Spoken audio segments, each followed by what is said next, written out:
Hey, what's up, y'all? Welcome to Better on the Inside, a podcast about working for a church without losing your soul. I am John Pyle. I am your host and digital pastor, and I am so thankful that you're joining us.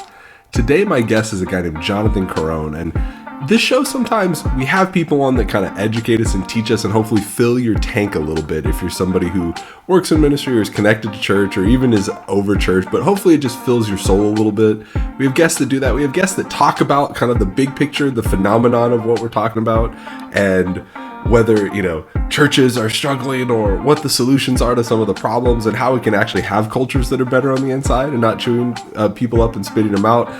And so those are the two kind of frameworks of generally the people that are on the show. My dude Jonathan comes and he drops knowledge on both, right? He has stuff that I think will fill your soul, and he is a kindred spirit in a lot of ways as we talk about exactly what's going on with church culture, why churches hurt so many people, why so many people are deconstructing and leaving the church.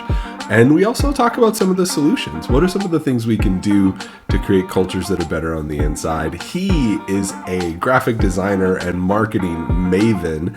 You can find him at caronedesigns.com. You can find him on Twitter at Jonathan_Carone.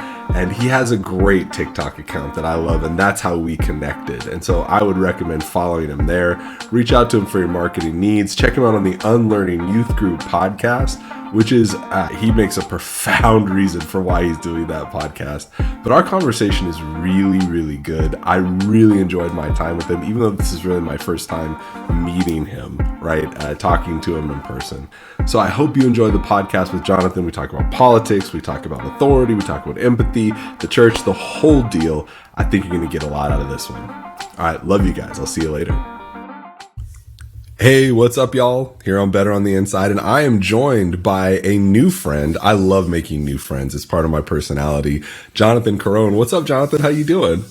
Hey, good. Thanks for letting me be on here for a little bit. Yeah, well, and a fellow Jonathan, so it's Jonathan to Jonathan. Love that. But I was watching TikTok, and, as we do as an elder millennial, and I was just like, dude, this guy's saying amazing stuff. And then I started listening. I listened to your podcast, Deconstructing Youth Group. Unlearning Youth Group. Dang it. Okay. Yep. No, you're good. Unlearning Youth Group. And I was like, this guy's good. And I started listening, and you were making some great TikToks and doing all that. You are a small business owner, marketing kind of guy. And so I was like, I got to have this guy on the podcast, dropped a message, and you were up for it, which I appreciate. So thank you for joining us. Absolutely. I love talking to people. And so I work from home by myself, so it's like I get to talk to people, and I'm like, okay, we'll do that. I'm all for it. Let's do it. Yeah, are you an extrovert? I am. Okay. So I'm an extrovert who works at home with the dog. So I go to the gym just like as much to talk to other people as I do to work out. Okay, so you're one of those people, and my wife will be at the gym at the same time, and she's a nurse who is an introvert. So she goes to the gym, wants to put her headphones in and talk to nobody. Meanwhile, I'm like talking to everybody because it's the first time I've been around adults for the entire day. Yeah. And so that's just how we're different. Okay, that's hilarious because my wife's a teacher and is an introvert. And so when she comes home, her extroverting is done. It's just like they've put the face on, they've done it, they're dead. Yeah. And my wife's in bed at like 8:00 at night because she just needs to sit there and read a book and not talk to anybody unless she's telling me every detail of her day. And then she can go to bed and recharge to do the whole thing again tomorrow. Oh, that's incredible. And I'm like, oh, hey, I want to talk to people. Hey, let's talk to people. This is how I get energy. Oh, yeah, you want me to go to the grocery store? Okay, I'll go to the grocery store. She's like, I hate for you to run out and have to go do that. I'm like, no, get me away from these kids. I will go walk around the grocery store and find what we need. I will go pick up dinner.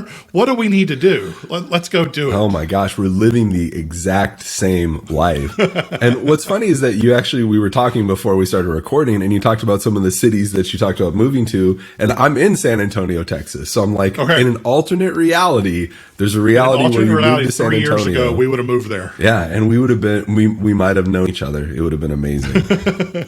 So Jonathan, you have started the podcast Unlearning Youth Group, and you've been talking to people, and it's struck a chord with people, particularly people that work at church or used to work in church. And so talk a little bit about like the chord that you feel like it struck as you're figuring out some of the things of how the podcast is successful. So where the podcast started 2 years ago, I said to a friend in a conversation, I hate the fact that we're having to go to therapy for youth group. And it was in a conversation of some bad things that they were taught in youth group that they're having to unlearn and relearn and those things. So that was the genesis for the podcast. So I knew I wanted to talk about some of these things that we learned and that we taught, because I have a master's in student ministry. I worked in student ministry. So I am one of those people. The things that we taught or did in youth group that had good intentions, but just turned out with bad results because we didn't know any better. Yeah. So when we started the show, that's what it was for. We were thinking people like, I'm 35, Eric, my co-host, is 38. We assumed it'd be people in their 30s and early 40s who went through things around the same time we did, maybe some people in their 20s that would jump on board and would listen. Right. And the thing that has surprised us a ton is the amount of current and former student ministry people, both vocational and leaders, or just pastors in general, who have jumped on board and are listening to the show and are finding healing in it even. Like people who have had bad church experiences, who have left churches in bad ways and have really been questioning. I mean, we know where the church has gone the last 5 years. We know what's been going on in that. We can talk about it more in detail if you want, but when people leave the church, they have these questions and they haven't found a place to answer them. That's why the deconstruction movement has gotten so much traction and people are asking all these questions. And the way we approach it is we're saying, on Christ the solid rock I stand. We know Jesus. Like, we may have questions about everything else in this world, but the one thing we're sure about is that Jesus came to die for our sins so that we could go to heaven and all of that. Everything else is open. Like everything else, was what I was taught actually what the Bible says. And so we're finishing up season 3 right now. And so through 24 episodes, it's been interesting to hear the feedback of people who it's like, thank you for saying that. Or they're like, well, what about this? Like, you said this, what about that? And the messages and the comments we get about it, like, I want to have a safe place where people can ask those questions. Because one thing we know in student ministry is that the single biggest reason people leave the church after high school is because there's no place for their doubts and their questions. So if the church isn't creating space for the questions, I want to create a safe space that is gospel-centered where you can ask those questions. Because if you're not going to find it that gospel-centered, you're going to find it somewhere else. And I would rather, I think Jesus is big enough to answer your questions and to handle your questions and doubts. If God made the whole freaking world, I think he can deal with me questioning some stuff or being confused about some stuff. So I want to be the place that makes people comfortable to ask those questions and be okay saying, I don't know, man. I don't know the answer to that one. I think it says this. It could say this. But if we can be united by Jesus, I am okay with us wrestling through all the other mess. Yeah, that's the essential, right? And so stripping it down to the essential of like, I believe in this Jesus guy. And a lot of people, I think, as they're deconstructing, they're questioning, whatever you want to call it, they're going, I like this Jesus. And I know, and even if it's personal experience, right? I know what that has done for me, this belief, this following, but let me get rid of everything else to find this. It's almost, it's almost like there's a biblical parable about it, right?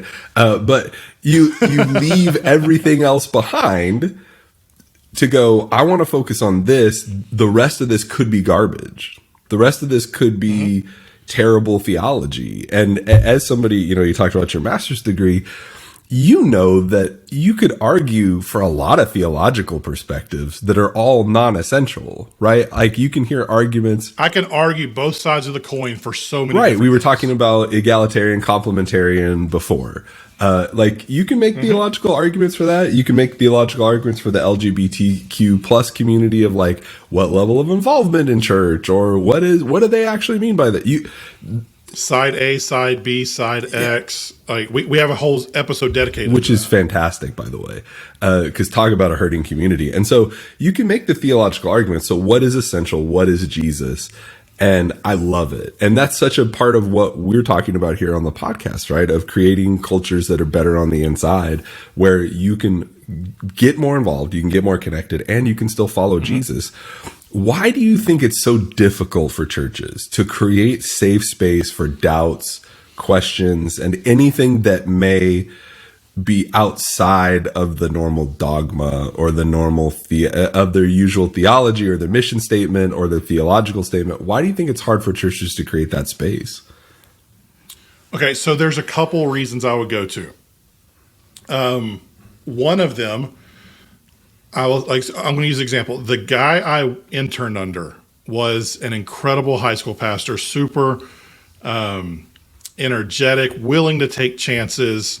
Like, if he swung and missed, it's okay. Like, he was okay with that. He went and planted a church, and I've said this to him, so I don't have a problem saying it on here. Being a lead pastor neutered him. He was no longer willing to take some of the risks that he would have taken, the edginess that he would have done as a student pastor, and in large part because he now had people relying on him. Their salaries. He had asked people to, hey, leave your job that is paying you well, that you have insurance, that you have benefits, and let's go start this job. We don't know where the money's going to come from. You're probably going to get paid less.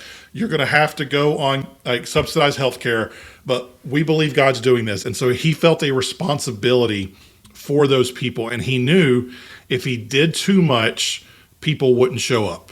And if people don't show up, they don't give. And when your salary is based on other people's giving, even if you don't want to, you have to be cognizant and recognize what you're doing, because there's only so much. And if you ask people to uproot their lives, you feel a responsibility. So from a pastoral side, church planning side, I totally empathize with that. It's one reason why I'm not in ministry anymore, because I can't play that game, or full-time vocational ministry at least. So I think that's one place for it.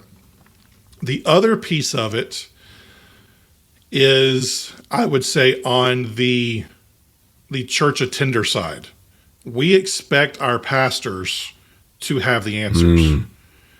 And in our culture today, we expect our pastors' answers to line up with our already determined beliefs. And if the pastor preaches the gospel and it doesn't line up with our political or religious beliefs that we're coming into the church already, we're sitting there with closed fists, ready to fight back and tell them why they're wrong.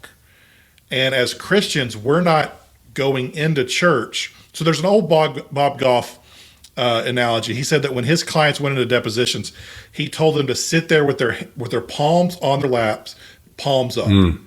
Because when you sit like that, when you sit with closed fists, you want to punch, you want to fight back. But when you sit open-handed, you're ready to receive, and you're less likely to fight back. But in our culture today, because in America, we have raised politics to the point where religion should be, and politics has now become our religion, whether we realize it or not.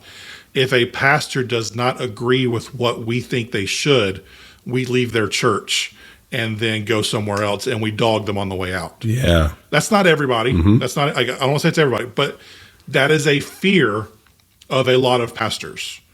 So I work with churches all the time in my job. I do marketing and web design. About half my business comes with churches. So I get to have conversations with lead pastors and executive team members all the time about this stuff. And the conversations I have with them are totally different than what they're able to preach, because they don't feel safe having those conversations publicly.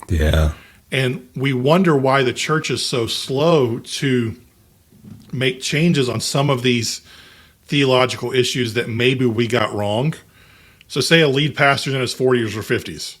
So he was taught in the 90s and early 2000s. We now have 20 years of research and experience to say, hey, you know what? Maybe that was wrong. Well, say it takes him 6 months to wrestle with that. So he's got to wrestle with it internally, or she's got to wrestle with it internally. before they can even take it to their elder board and say, hey, I think we're doing this not the best way. Right. And so now you have an elder board that likely is in their 60s. You probably have some people who are older along with some younger people. And so now you've got to take what you've been wrestling with for 6 months and wrestle with them with it for another 6 months. And then so now it's 12 to 18 months later, and the thing that you've been wrestling with, you're now able to present to the church. Meanwhile, Johnny, millennial, is 38 years old and has been wrestling with this thing. And because the church hasn't talked about it, they're ready to leave. And they don't realize that the church is also wrestling with this, but they can't present it until they have a better idea of what they feel, because people aren't comfortable following people who say, I don't know. Wow. And that just, okay, we could unpack that for an hour and a half minimum. Well, because you've got the ship that is slow to turn, just like any large thing. It can't respond. It's not light on its feet. It's not agile. And so even if you were going to bring about change, 18 months is usually a minimum. Right? Because it's got to, and that's assuming that there's some healthy and good stuff in the culture, because it's got to move up kind of from, let's say, the folks that are volunteering on the street level, the level that's like right up with the people, and it's got to somehow get to managers. It's got to get to, you have a whole structure.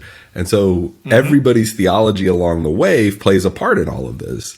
Because some folks might be saying, well, I don't agree with that, right? And so even if you're going to make a change, 12 to 18 months is like a minimum in these mega church kind of environments. I'm sure that some people are listening from smaller churches. Not even mega church. You have 500-person churches that it takes just as long, because you've got to go through the right processes, because you're leading people and you feel a responsibility to have an answer before you present them something. And so much of, that's so true. Even if you're just considering the layers, that creates a problem. But this tension between the 501c3 organization, and that's the 501c3 organization, like immediately, if you're a spiritual person, you're like, well, that's not as important. And you're like, yeah, I get that. But that's the part that signs your paychecks. That's the part that creates the structure that allows you to buy buildings, that allows you to give generously. And let's be honest, people say, well, the church shouldn't be so industry focused, 501c3 focused. However, at the same time, the same people saying that, they want pastors who are there for them whenever they need them. And those pastors can't be there for them whenever they need them if they're working another 9-to-5 job and not working full-time in the church. Wow, yeah. So we can't say we want our pastors and church leaders to be available to do these things, but the business side of it doesn't matter. Yeah. Oh, dude, you preach, bro. That's a great point, because this 501c3, there's a tension that exists with it, because you also have the spiritual community.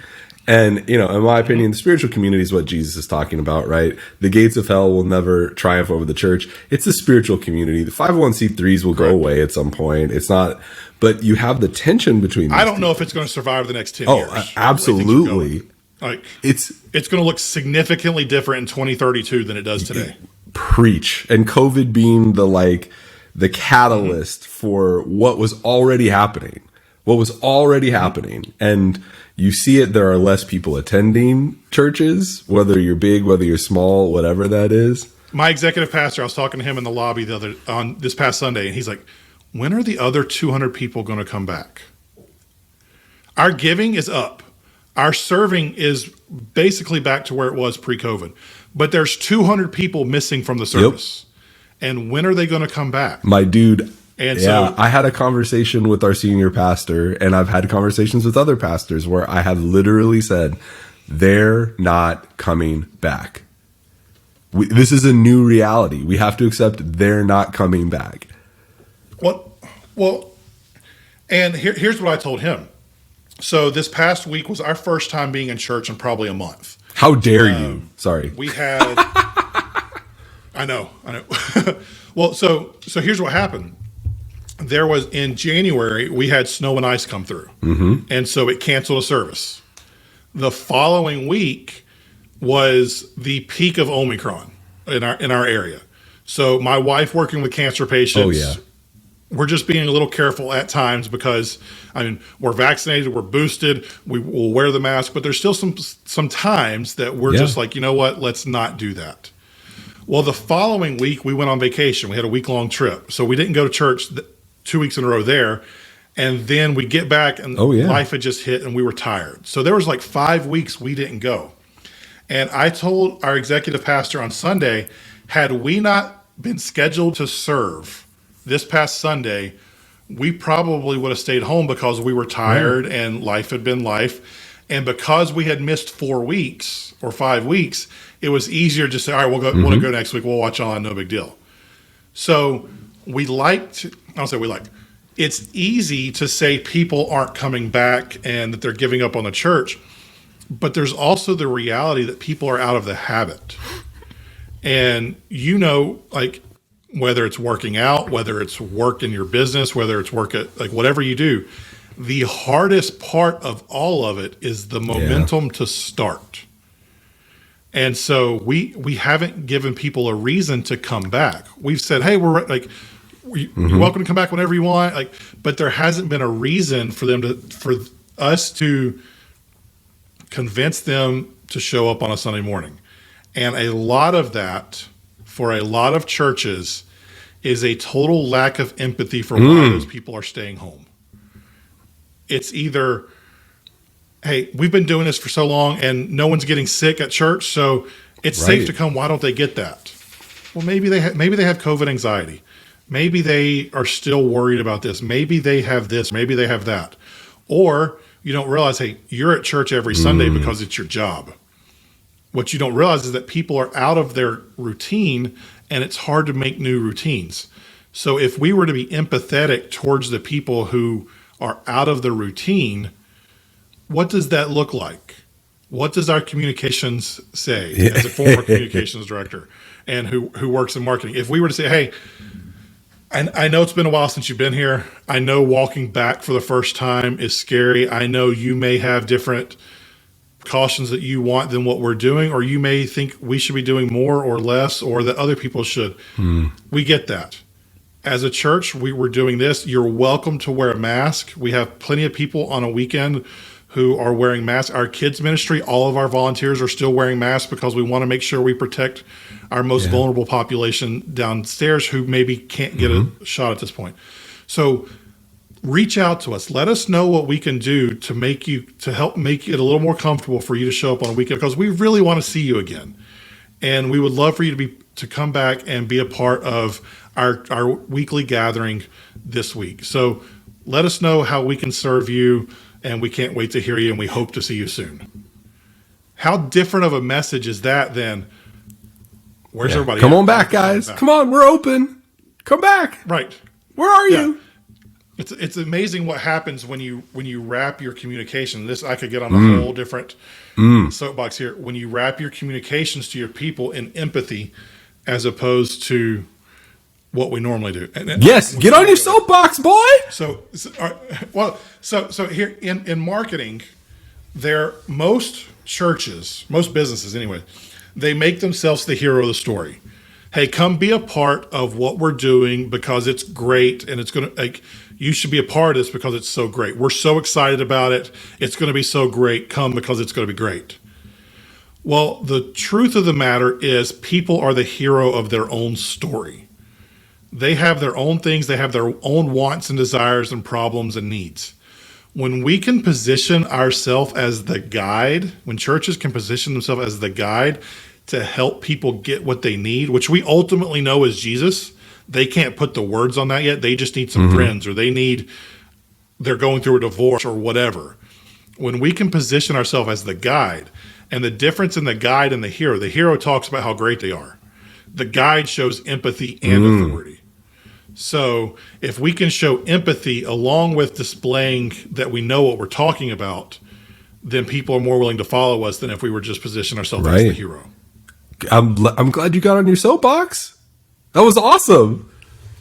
Well, so that's what I do in my business. I help churches and businesses position themselves as the guide instead of the hero. Yeah. Shout out to, hey, if you want to do marketing with Jonathan, like, CaroneDesigns.com. Get on, jump on. The things that you're talking about right now, though, that are so good is a lack, and it connects to the point of not creating safe spaces, is a lack of empathy from the church and a lack of authority. And when you believe you're an authority, or an over dependence on our authority. Yeah. This is where I would. It's when you think you're an authority on everything, you're an authority on nothing. And so and a lot of the authority that I think people are speaking with is kind of a false authority, where it's not, this is what I know. It's when you know everything, people don't want to listen to you anymore when you know everything. But when you have authority on a smaller thing, and it's what we were talking about before with Jesus, where it's like, I'm real confident that this is what Jesus was saying and what Jesus meant. This is where my authority is. And a lot of these questions aren't directly answered. So let's have empathy for people, right? And what they're wrestling with, no matter what that might be. And when you combine empathy and authority, it's profoundly human, and it's profoundly, it's really attractive in a lot of ways. And it feels like not being able to create a safe space for folks to ask questions and to not be a place a destination for people to come are connected to the lack of empathy and lack of authority. Absolutely. Well, and even in our church staffs. Yeah. How much empathy does our senior leadership show towards the ministry staff or the part-time staff or the volunteer staff? Or are those people just a cog to get what we need in the machine? Right. Do we they declined for this week on Planning Center for serving they declined again. Well, what's going on in their life? Is like, do we care about the person, or do we care about what they can give us? Yeah. And as someone who had to run production for 3 venues on a Sunday morning, I know how much you rely on that pro presenter volunteer and that lighting volunteer and that camera operator and all of that. I know how big of a deal it is when they say no. And I wish I would have done a better job of looking at the human and not just a planning center person. Yeah. When I was in that role. But as I think I told you this before we started recording, I learned so much leaving church staff because I realized what the real world is. And the church staff bubble does not represent your churchgoer at all. And so it's hard to show empathy towards someone when you don't understand where they're coming from. And we are we go to church from 9 o'clock until 5 o'clock, Monday through Thursday. We're there an hour before church starts on Sunday. We're there 30 minutes after it ends on Sunday.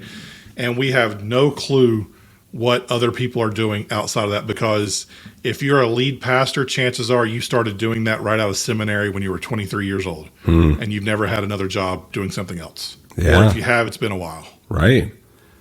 Well, everything that you're talking about, and this is a strong word, so I know that I'm using a strong word. It's a form of dehumanization. Yes. Where it kind of, and I'll go off now at this point, but if you deal with a large company like Comcast or AT&T or whatever, when you do customer service, you're calling, the reason we hate customer service so much is that you're calling this number, you're talking to somebody who's disconnected from the process, who really themselves, probably doesn't really even care. And it makes you feel like a number. It makes you feel like a problem, not a person. And it's not even about size necessarily, it's about system. And so this bubble that you're talking about is once you enter the bubble, once you're on the outside, once you stop being on the outside of the church and move your way to the inside, whether it's a key volunteer or a staff member, it becomes about what you produce, not who you are. And these systems, even good people, and I'm not picking on people individually. I'm not going, this is a bad person. And there are bad people in ministry, no doubt. It's a great place for narcissists to thrive. Oh, yeah. But even good people in a bad system get a bad result. Because the system is set up to extract from people because we're producing a product. And so we're pulling from people. And the whole reason that we started this is that you've got these ministry staffs who are trying to give more than they have. Right? Whether it's empathy, whether it's care, whatever it is, compassion. they're giving more than they have because there's not the same kind of flow coming back in. And you end up with people who feel dehumanized and kind of empty. And that's the opposite of what the church is supposed to be if we take it back to the first principles of what Jesus talked about. And so you're hitting on something significant. What we do, and I've got to give Larry Osborne credit for this because I learned our church went out to North Coast Church outside San Diego, spent a weekend there learning from Larry Osborne and Chris Brown and their team and some stuff. So this is a Larry Osborne principle. But he said that in the church, we're really good at creating systems and managing people. But what we need to be good at is leading people and managing systems. Come on. And so that switch brings the humanity back to our volunteers and our staff members. We have to lead people, manage systems, not manage people. Dang, that's good. Larry Osborne is real smart, man. That guy's really good. He's made a lot of money writing a lot of really good books because he's really smart. He knows what he's doing. And the other Chris Brown, not the breakdancing Chris Brown. He's a great Chris Brown. Yeah, he's great. It's funny. I think of the same thing with Chris Brown, and I'm like, dude, you can't be slapping Queen Rihanna like that, bro. Not cool. It's funny that we're both on the same wavelength about that. Tell me you're a millennial without telling me you're a millennial. Yeah, that's the first thing we think of.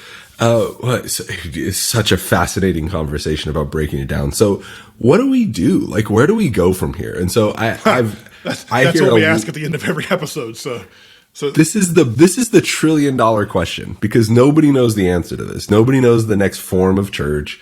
Nobody knows, right? And maybe it's not different. Maybe we're already there, whatever. We have a lot. We can see the problem pretty clearly. And I don't know that for the people that are listening to this are probably convinced of some of the issues, right? They're not necessarily like, I don't believe that this is happening. So where do we go from here? What do we do? How do we build cultures that are better on the inside? How do we unlearn the wrong things from youth group, right, that we're going to therapy for and start following Jesus and learning the right things? What do you think where do you think that goes? So our show, the way we frame every episode is we take a look at a topic, we find the good. What was the good intention behind what we're doing? What was the bad result of that? Yeah. So we have to put a name to the bad result before we can unlearn it. So we find the good, unlearn the bad, and then figure out where the heck we go from here. And the where the heck we go from here part is always the hardest because it takes time. And people are like, well, you shouldn't point out a problem unless you have a solution. Bullcrap. Sometimes we have to point out a problem and identify it and sit in it so we can find a solution. I think from a church standpoint, we need to do a lot more listening than talking. And we're really good at talking and telling people. I think we have to get back to our first love, which is Jesus. We were talking beforehand and I did a TikTok the other day where I referenced a tweet by Tim Keller, who, whether you are Reformed, whether you are complementarian, egalitarian, whether you're Arminian, whatever your theological stance on anything, most people can agree. Yes, Tim Keller's pretty freaking great at what he does. You may disagree with some of his conclusions, but his intelligence and he's not reactionary. Is not like he's a dude that's been real steady, real consistent. Right. Correct. And he tweeted that the Bible does not give a full endorsement of one political or economic system. And people went crazy. And so I mentioned that on TikTok, and I recorded a 1-minute video at 8:30 in the morning talking about how the fact that people went crazy was nuts because the Bible was not written as a political book. Put my phone in my pocket, drove to a meeting, got my phone out of my pocket at 10:30, 2 hours later. It had gotten 18,000 views and 300 comments of people arguing that, the Bible says this. And there were people arguing for a left political perspective and a right political perspective. So in our country, we have put politics in the place of religion. And we now view politics as a religious entity or at the same level of fervor. So as a church, where do we go from here? We've got to get back to Jesus. We can talk about all the other things, so many of the things that are moral issues that Jesus talked about.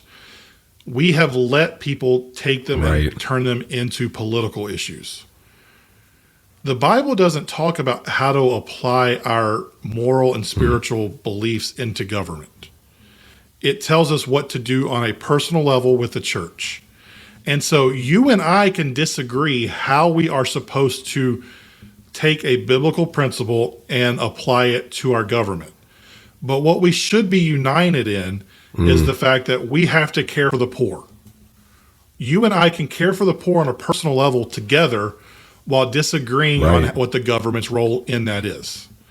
We can agree that racism is evil and that racism has been around since Genesis, and that it's been called out over and over, that Jesus spoke specifically on it, while disagreeing on what the government's role in fixing racism should be.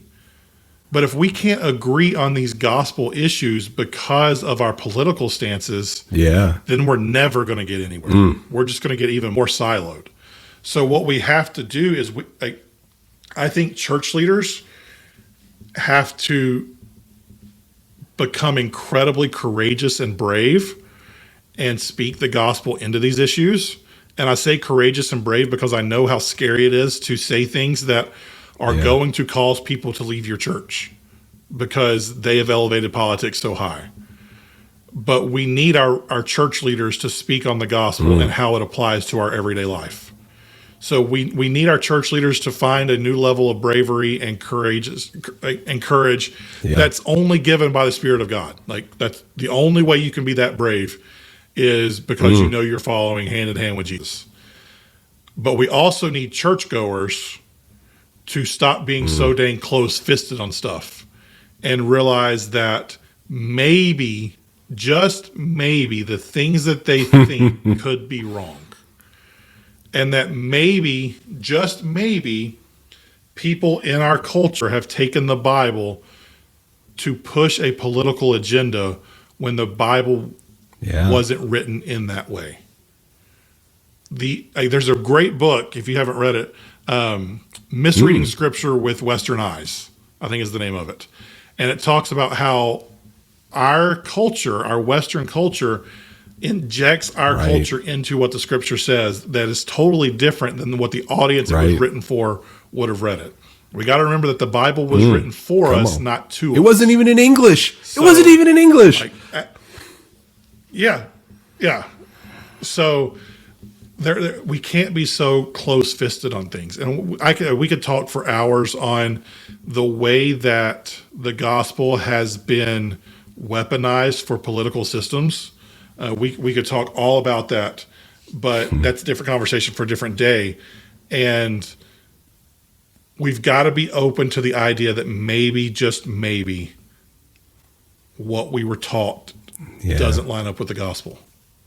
And if we can combine, if churchgoers can do their part by being open-handed, and church leaders can find that bravery that only the Holy Spirit can give them, then I don't know what the 501c3 looks like. I don't know what the weekend gathering looks like. But if the ecclesia, the body of believers, the only way we get back to our first love is by that's a word right there. I'll receive that, and I love it. And say I receive it. I'm living it, trying to live it.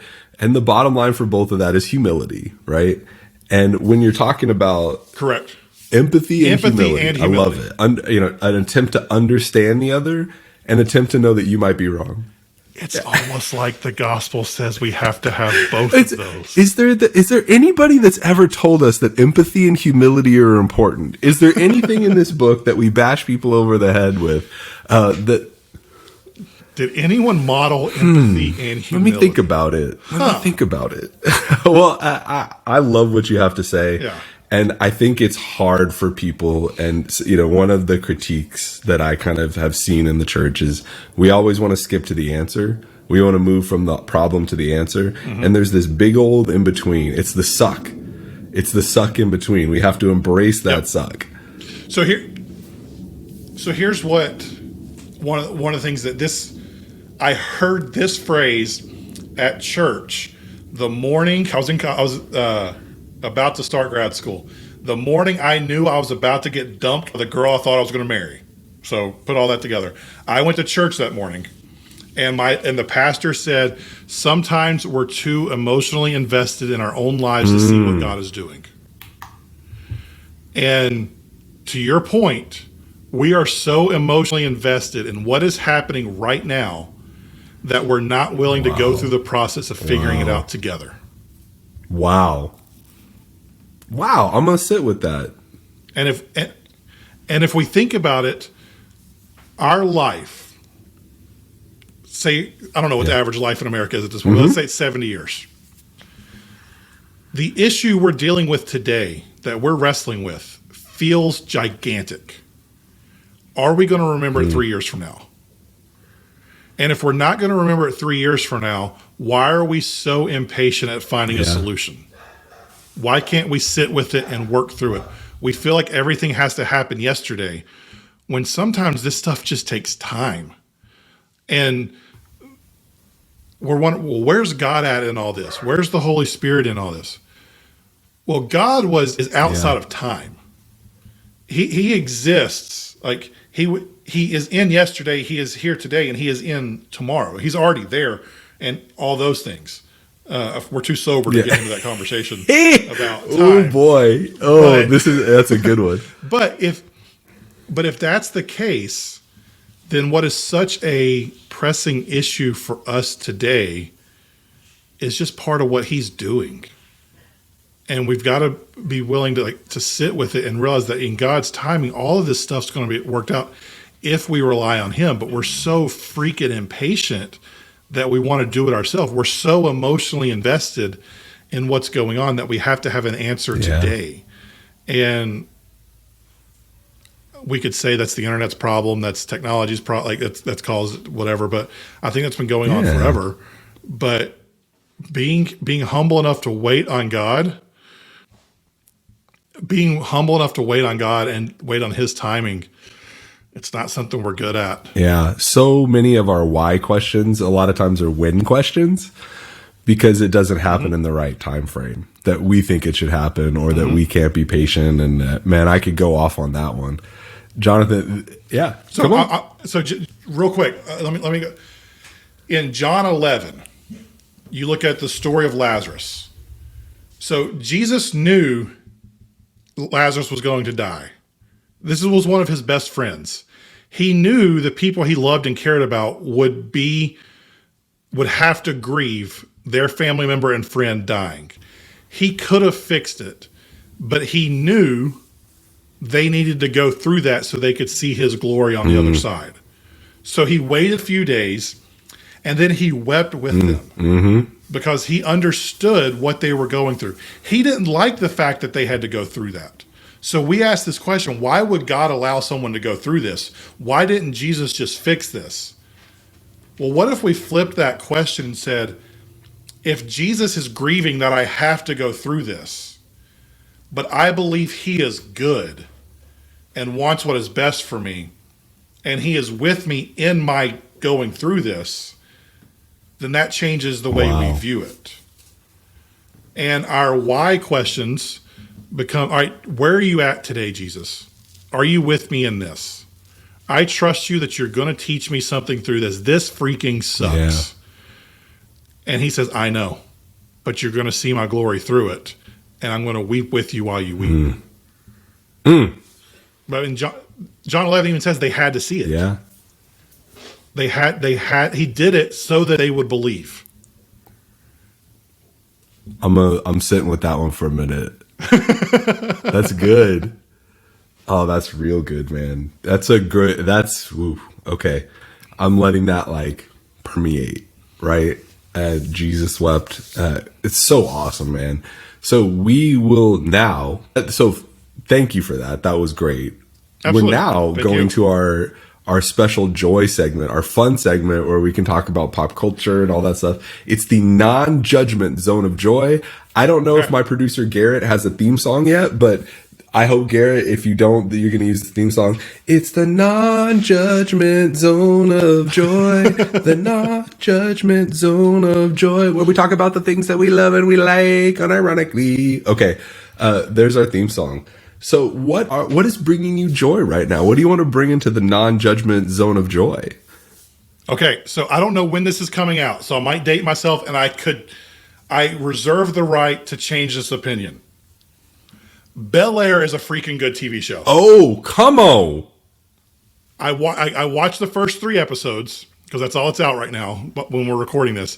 Bel-Air is what All American would be if All American was a good TV show. Dang. And I love All American. Anytime All American comes out on Netflix, I binge the season within 2 or 3 days. Yeah. But it's a terrible TV show. All American is the homeless man's version of Friday Night Lights. Okay. Yeah.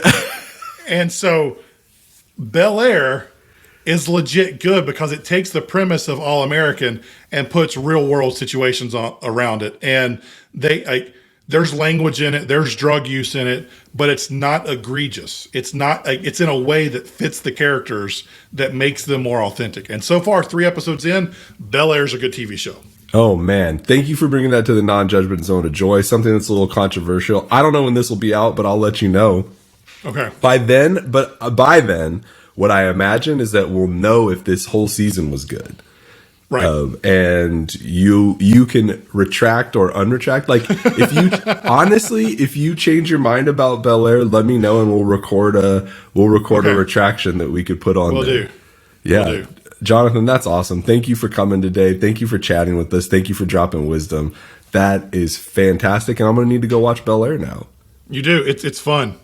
Yeah, man. Thanks for being here. Thanks for letting me be here. I appreciate it, man. You can find my dude. What is your TikTok handle?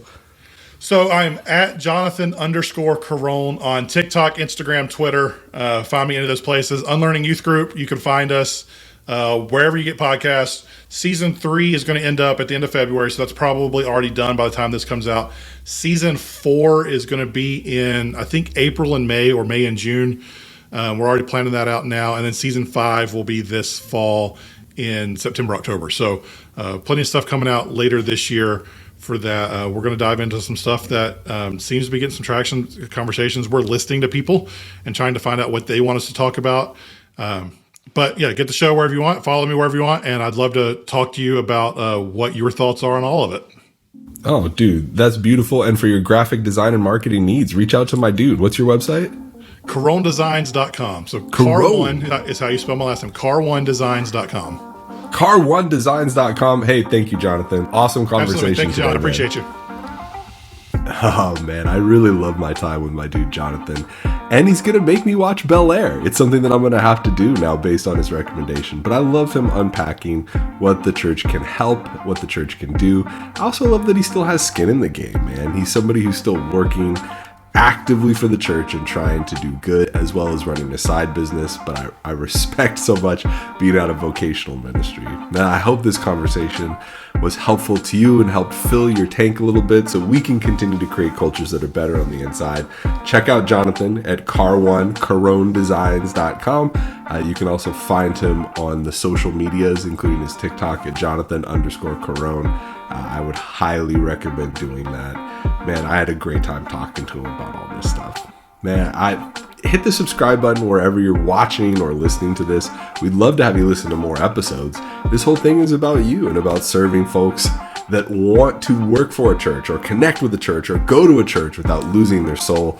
I would really love to be able to do that and make you part of this community. And I'm glad you're joining us. Hey, you can find me, email me, ask me questions, comments, whatever. I'm at John Pyle, JONPYLE on Twitter.